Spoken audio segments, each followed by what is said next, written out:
Within the legal systems of Bombay, Govind Raghunath Dabholkar applied that exact same structural rigidity to human behavior. As a first-class resident magistrate, his entire profession required him to strip away emotion and rely exclusively on hard data and corroborated facts. He was a strict practitioner of methodological naturalism.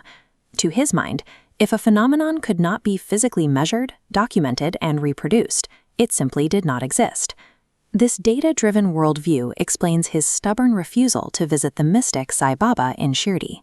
Dabholkar dismissed the saint as an anomaly, a statistical outlier that held no value in a logical equation. His intellect had built a perfect logical fortress, yet the architecture of that fortress was completely bounded by the limits of his own perception. His skepticism calcified into absolute certainty following a personal tragedy. A close friend's son had fallen deathly ill. A spiritual guide was brought to the boy's bedside to intervene, but the child died anyway. For a magistrate, this provided a definitive data point. If a guru lacks the capacity to alter the physical trajectory of destiny, their structural utility is zero. When Dabholkar finally did arrive in Shirdi, his first action was to engage his friend Balasaheb Bhate in a fierce, hour-long debate inside their lodging. Dabholkar argued for absolute self-effort. He maintained that an individual is the sole master of their own evolution, rendering the concept of a guru obsolete. He did not realize his argument contained a fatal scientific flaw. He was describing a closed cognitive loop. Cognitive science observes this limitation through the Dunning-Kruger effect, a bias where a system lacking competence also lacks the tools to recognize its own incompetence. A mind cannot objectively measure its own blind spots when it is using the exact same biased instruments to perform the measurement. In physics, resolving this problem requires a reference frame.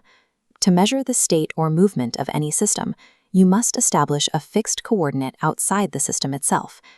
The guru provides the structurally required external reference point for consciousness expansion. Relying purely on self-effort is a logical fallacy.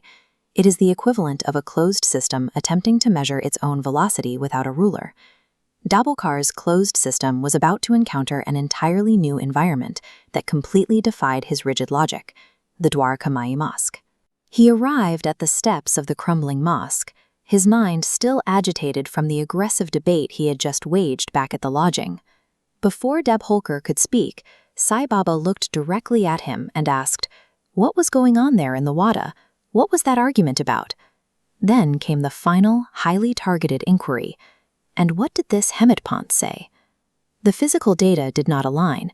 The lodging where the debate occurred was a significant distance from the mosque. Physical eavesdropping was an impossibility. This singular event defied the 19th century model of localized physical interaction. Information had transferred between two separate points without a physical medium. Confronted with a data point that his operating system could not process, the magistrate was struck dumb. His ego hung its head in immediate shame. Sai Baba had deliberately introduced a systemic anomaly. He collapsed Dabholkar's foundational reality by demonstrating a mastery of data acquisition classical logic could not explain. Theoretical physics provides a vocabulary for this: quantum entanglement. It describes particles remaining instantly connected, regardless of distance. Baba operated through a non-local mind, unconstrained by physical boundaries. His raised hand was a visual indicator of this field, registering every environmental fluctuation. The most devastating element of the encounter was the specific name Baba used, Hemadpant. Historically, Hemadpant was a 13th century minister to the Yadav dynasty, a polymath who codified laws and invented new accounting methods. Dabholkar knew he was no polymath. By his own admission, his intellect was mediocre, and his primary skill was empty, argumentative babble. The nickname was a highly calibrated psychological dart.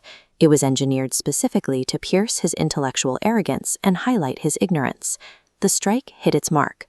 Dabholkar fell into stunned humility, accepting the name as an ornament to forever remind him of his limits. Hemadpant was a precise surgical operation designed to permanently disable the magistrate's reliance on his own cognitive bias. Why does human consciousness require a guru? The answer is thermodynamics. The ego is an isolated system subject to entropy. Left alone, it naturally spirals into delusion and conflict.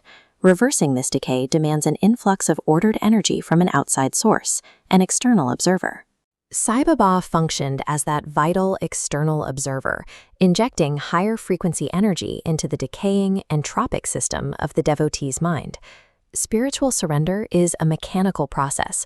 It is the deliberate act of breaking your own entropic patterns by submitting flawed logic to absolute order. Following a guru is the act of breaking a system's entropy through an external source. The results of this intervention were absolute. The argumentative magistrate was entirely dismantled, reborn as a meticulous chronicler of facts. This process of psychological restructuring attracted a diverse and educated base of devotees to Shirdi, drawing lawyers, politicians, and skeptics into its orbit. Dabholkar poured his analytical rigor into documenting the exact data points of his experience, eventually authoring the definitive text, the Sai Satcharitra. That text operates as an engineered tool. It provides a new reference frame left behind for future analytical minds to measure their own reality against. At the center was the orchestrator of this cognitive reorganization. To grasp a larger reality, one must first accept the boundaries of their finite perspective. To access the true science of the soul, you must unlearn. You must leave your limited logic at the steps of the Dwarakamai.